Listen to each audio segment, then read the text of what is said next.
ইউরোপীয় ইউনিয়নের পর বাংলাদেশের নতুন অন্তর্বর্তীকালীন সরকারকে স্বাগত জানিয়েছে যুক্তরাষ্ট্র।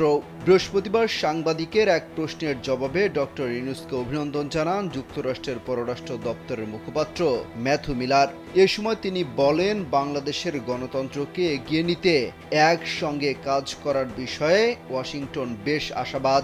ম্যাথু মিলার বলেন, সাম্প্রতিক সহিংসতা বন্ধে ডক্টর ইউনূসের আহ্বানকে যুক্তরাষ্ট্র স্বাগত জানাচ্ছে।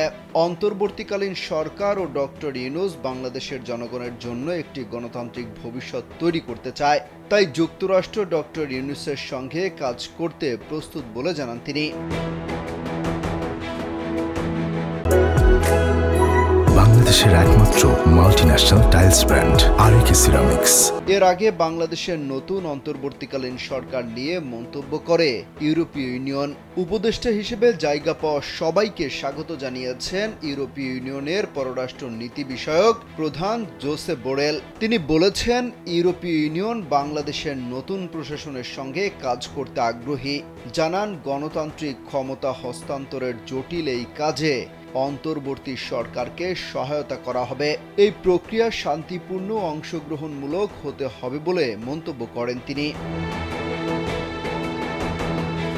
শান্তিতে নোবেল বিজয়ী ডক্টর মোহাম্মদ ইউনূসকে প্রধান উপদেষ্টা করে বৃহস্পতিবার বাংলাদেশের নতুন অন্তর্বর্তীকালীন সরকার গঠিত হয়েছে। প্রধান উপদেষ্টা সহ এই সরকারে আছেন 17 জন।